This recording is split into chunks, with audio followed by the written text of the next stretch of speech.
नमस्कार मित्रांनो, icon steel प्रस्तुत बिल्ड आयकॉनच्या या विशेष मुलाखतीमध्ये माझ्यासोबत आहेत आज भोकर येथील युवा अभियंते आमिर खान पठान। आमिर सर, आपका बहुत बहुत स्वागत है यहाँ पे। जी सर, आपने बहुत सारे प्रोजेक्ट्स किए सर। जी। आज तक लगभग 50 से भी ज़्यादा आपने प्रोजेक्ट्स किए हैं। यस। और अभी करंट में आपके 10 प्रोजेक्ट्स शुरू है, मतलब करंट में। यस। तो आपका एक्सपीरियंस कैसा था आज तक का? आप आज तक की जर्नी आपकी कैसी थी, थोड़ा सा लोगों को बताना है। पहले तो मेरा जो बैकग्राउंड आता है यस। तो पूरा बिजनेस फैमिली से हूँ मैं। ओके।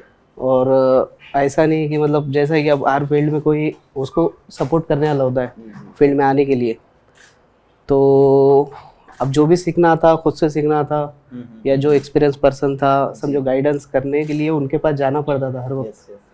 तो ऐसा कुछ था नहीं, मतलब थोड़ा टफ ही था।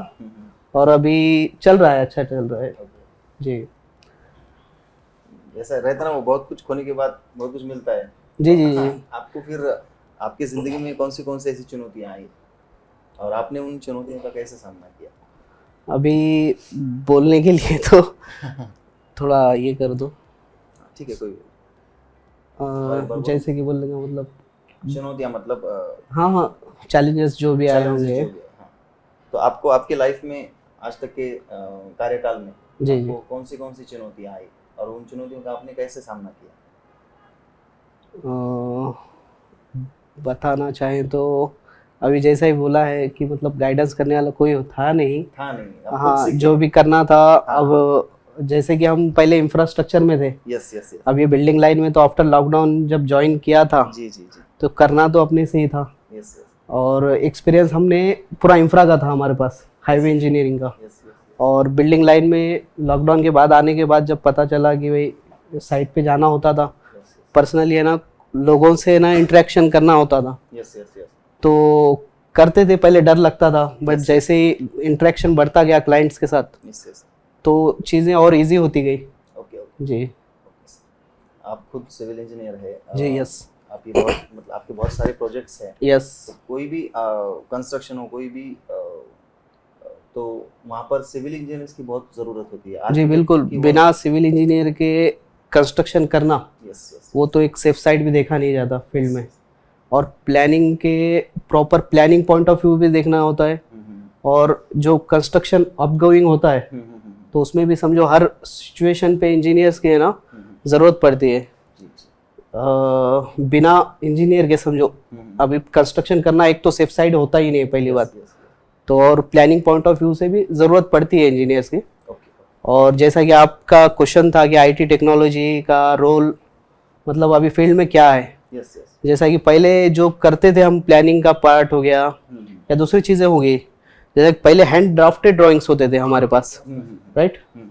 तो हैंड ड्राफ्टेड ड्राइंग अब कंप्यूटर ऑटोमेटेड हो चुके हैं, मतलब ऑटोकैड के सॉफ्टवेयर से हम वो बना रहे हैं। मतलब जो चीज़ें इजी पड़ रही है हमें, मतलब अच्छा पड़ रहा है अभी। और जैसे कि अभी 3D प्रिंटिंग हो गया, 3D मॉडलिंग हो गया, ये चीज़ें है ना टेक्नोलॉजी में, और मतलब जो फील्ड में आई है उससे इजी पड़ रहा है हर चीज़। और प्रोजेक्ट का मैनेजमेंट हो गया, जी जी। समथिंग जो भी है अब अपना ऐप के थ्रू हो गया या कोई सॉफ्टवेयर के थ्रू अपन जो भी प्रोजेक्ट पे है ना पहले से है ना मतलब ध्यान रख सकते हैं इजीली। समझो कौन से कंस्ट्रक्शन साइट पे सेफ्टी का इशू होता है तो वहाँ पर्सनली नहीं जाते हुए अपन ड्रोन के इससे भी है ना उस पर है ना इंस्पेक्शन कर सकते हैं। जी जी।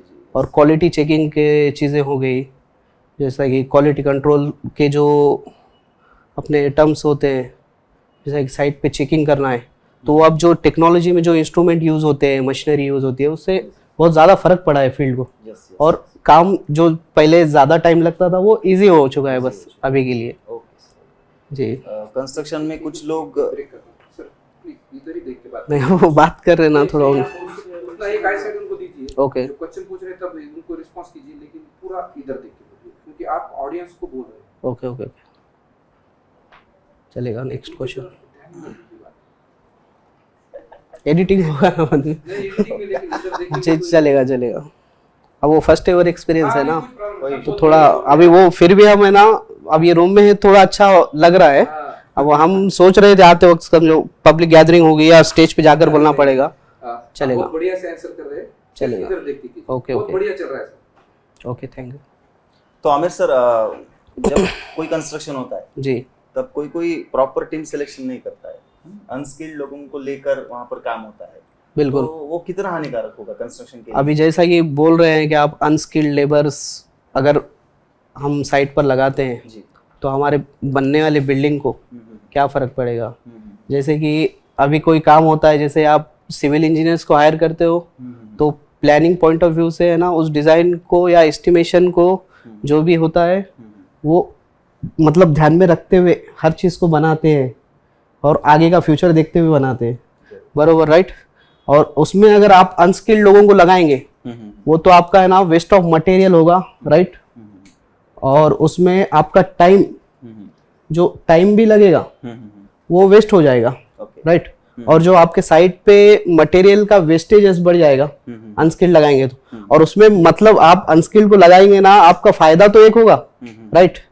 फायदा मतलब जैसे कि आपको है ना, जो स्किल्ड लेबर को आपको है ना पेमेंट देना पड़ता था, वो अनस्किल्ड लोग क्या करेंगे, उसका हाफ पेमेंट में काम करेंगे, ओके ओके, है ना।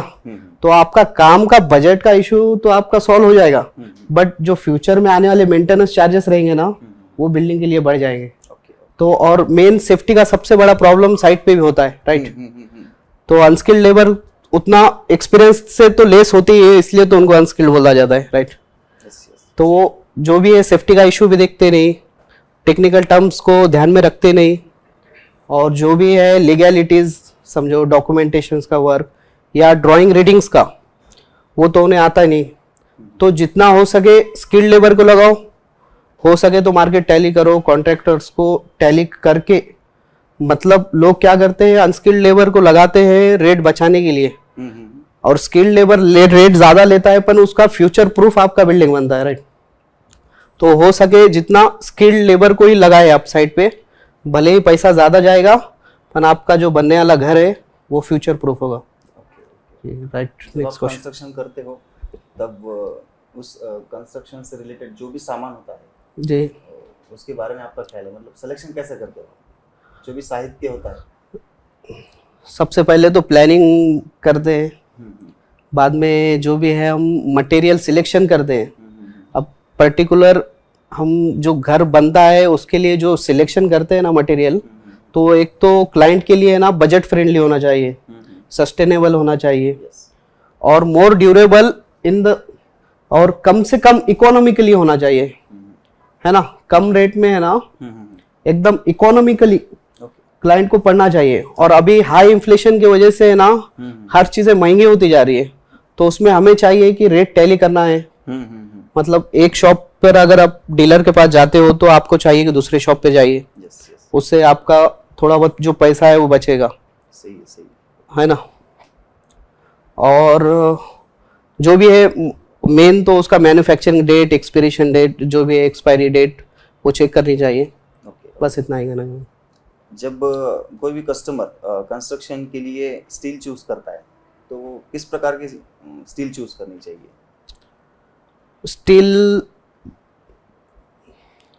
स्टील का तो कैसा होता है, सबसे पहले उसकी ब्रांड वैल्यू देखनी चाहिए, मार्केट में उस स्टील का क्या होना चाहिए। जैसे कि स्टील कब से काम कर रहा है मार्केट में, उसका ट्रस्ट कितना है लोगों में या कॉन्ट्रैक्टर्स में। अपने फील्ड में होता है ऐसा है कि समझो अभी स्टील का, और दूसरी बात आईएसआई कोड जो भी होगा आईएसआई वेरीफाइड होना चाहिए। और अभी तो स्टील के बहुत सारे ब्रांड्स आ चुके हैं, जैसा कि अभी फंक्शन जो ऑर्गेनाइज किया है आइकॉन स्टील, ये हम जब से एक्सपीरियंस कर रहे हैं स्टील को, हमारा तो एक्सपीरियंस जो अच्छा है, हम तो रिकमेंड करेंगे आइकॉन स्टील को बेटरली। तो अभी मार्केट में बहुत सारे फ्रॉड भी हो रहे हैं, तो मैं चाहूँगा कि आप आइकॉन स्टील को ही रिकमेंडेड करो साइट पर। Okay okay okay. Yes. Aamir sir, मुझे बताइए कंस्ट्रक्शन के मतलब कंस्ट्रक्शन की लाइफ बढ़ने के लिए, जी, लाइफ स्पैन, हाँ, लाइफ ज़्यादा बढ़ने के लिए जो भी स्ट्रक्चर होता है, जो भी मैप होता है, वो कितना ज़रूरी है?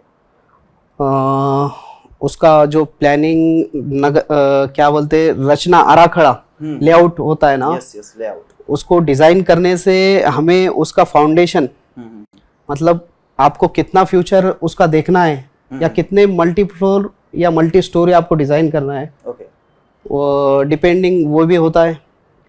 और जैसे कि आपका समझो multi floor multi storey building होगा 5 to 6 फ्लोर्स, या कमर्शियल स्पेस होगा, जैसे कि रेसिडेंशियल तो अप टू 2-3 फ्लोर्स तक हम डिज़ाइन करते हैं। तो उसका है ना फाउंडेशन कितना रखना है, जैसे कि फुटिंग साइज हो गया या उसका स्टील कितना रिकमेंडेड होगा, वो डिज़ाइन करने के लिए उसका लेआउट उतना ही ज़रूरी है जितना समझो एक स्किल्ड लेबर को आप लगाना चाह रहे हैं। जी।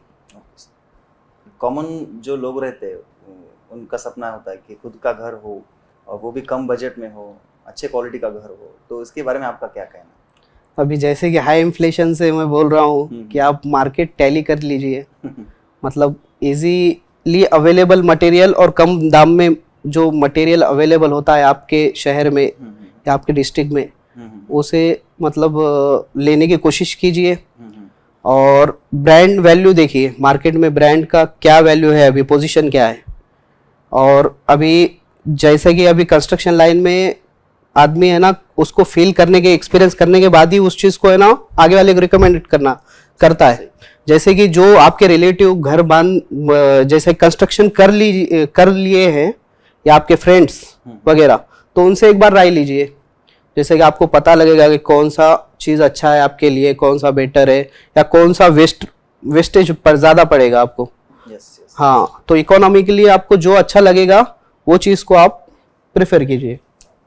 आमिर सर, ये आज का जो इंटरव्यू है बहुत सारे लोग देखने वाले हैं, कुछ कॉमन पीपल्स भी देखने वाले हैं, कुछ फ्रेशर्स इंजीनियर्स भी देखने वाले हैं, तो उन सब के लिए आप क्या टिप्स दोगे, आपका क्या एडवाइस होगा उनके? जैसे कि अभी मैं बताया हूँ, मुझे गाइड करने वाला फील्ड में अभी कोई नहीं था ज़्यादातर, मतलब बैकग्राउंड सपोर्ट उतना नहीं था जितना कि होना चाहिए था, जैसा कि रिकमेंडेशन नहीं था। वैसे तो अभी जैसा फ्रेशर इंजीनियर्स आएंगे फील्ड में, तो मैं यही कहूँगा कि अभी आईटी फील्ड, जैसा कि अभी फील्ड में जो सेक्टर है इंफॉर्मेशन टेक्नोलॉजी का, तो उनको चाहिए कि सॉफ्टवेयर लर्निंग करके आए फील्ड में, या हो सके तो जो एक्सपीरियंस बंदे हैं, इंजीनियर्स हो गया, जो कॉन्ट्रैक्टर्स अभी काम कर रहे हैं, उनके साइट पर जाकर विजिट करिए या उनके टच में रहिए। मतलब उनसे आपको है ना जो एक्चुअल फील्ड पे क्या होता है, मतलब हर फील्ड में वैसे ही होता है जो आपको बुक में पढ़ाया जाता है, एक्चुअल फील्ड पे उससे मतलब आप फंडामेंटल्स वही होंगे आपके, पर फील्ड पे है ना आपको कौन सा आदमी कैसे मिलेगा या काम कैसे होता है, तो वो आपको जाकर फील्ड पे ही सीखना पड़ेगा, राइट? जरूर, यस। तो और अभी जो सर्वे के इंस्ट्रूमेंट्स है, अभी उसका भी बहुत स्कोप है, तो वो आपको सीखकर फील्ड में आना चाहिए। और मतलब कौन से भी एक्सपर्टीज आपको अगर होना चाहिए तो उसके लिए आपको एक्सपीरियंस बनना पड़ेगा। डायरेक्टली आप समझो कौन सा फर्म इस्टेब्लिशमेंट नहीं किए तो अच्छा होगा, मतलब डायरेक्ट आप उसका एक्सपीरियंस ले लीजिए पहले। और हो सके तो अगर आप फर्म इस्टेब्लिश किए भी हो तो ये फील्ड ऐसी है सिविल इंजीनियरिंग, इसमें अगर अपन क्लाइंट को समझो अगर बताते हैं या इसमें ट्रस्ट बिल्ड करते हैं, तो नेक्स्ट टाइम ये ऐसा है कि चेन सिस्टम जो होता है, मतलब इसके थ्रू अगर ये क्लाइंट अपने से सेटिस्फाइड है तो वो आगे आपको रिकमेंड करेगा। अगर आप थोड़ा भी कम पड़ गए इसमें तो आपको वो निगलेक्ट करेंगे नेक्स्ट टाइम। तो हो सके उतना ट्रस्ट बिल्ड कीजिए क्लाइंट से और क्वालिटी सर्विस उनसे डिलीवर कीजिए मतलब आपको उसका फायदा फ्यूचर में भी होगा और आपके ब्रांड वैल्यू भी अच्छी होगी। आमिर सर, आपको इतना एक्सपीरियंस है, आपने बहुत सारे प्रोजेक्ट्स भी किए हैं जी, तो आपने आइकॉन स्टील यूज किया है? जी यस किया है। आपको क्वालिटी कैसी लगी? क्वालिटी बढ़िया है आपकी। ओके, आपका जो भी है ट्रस्ट वैल्यू भी देखा है हमने क्लाइंट्स में जी, और रेट में वगैरह भी ठीक है। ओके, और इजीली अवेलेबल है। अभी जैसा ही जालना डिस्ट्रिक्ट में नज़दीक है, करीब है अपने डिस्ट्रिक्ट से, तो इजीली अवेलेबल भी हो जाता है, जी, तो उतना कुछ प्रॉब्लम होता ही नहीं। और मार्केट में अभी मैं जैसे बोला है पहले कि फ्रॉडस्टर्स बहुत ज़्यादा हो चुके हैं, तो लोगों को चाहिए कि ऐसे ट्रस्टेड ब्रांड पे विश्वास करना है उन्हें। ठीक है, तो कंपनी की सर्विस से आप सेटिस्फाइड है? जी जी जी। अभी साइट पे तो हम देखते हैं जी, तो क्लाइंट्स का अच्छा रिकमेंडेशन है। और जो आपके रिप्रेजेंटेटिव भी आते हैं कंपनी से, तो मैं ये कहना चाहूँगा बहुत पोलाइट होते हैं वो लोग और बहुत अच्छा वो एक्सपीरियंस कराते हैं कंपनी की जो फंडामेंटल्स है, काम का तरीका है, जो भी एमडी का बताते हैं वो लोग, तो वो अच्छा है रिस्पॉन्स उनसे, बस। बहुत अच्छा लगा सर आपसे मिलके। जी। तो आमिर खान पठान जी, जो जी। भोकर से बिलोंग करते हैं, Yes. आज इनकी मुलाकात हम सब ने देखी है। तो बहुत सारी इम्पोर्टेंट जानकारी, महत्वपूर्ण जानकारी हमें इस क्षेत्र में जी। ज़रूर काम आएगी। तो बहुत बहुत धन्यवाद sir. Icon steel build icon की तरफ से हमारी पूरी टीम की ओर से आपका बहुत बहुत धन्यवाद करता हूँ। Thank thank you you so much. Thank you for welcoming us. Best luck. Thank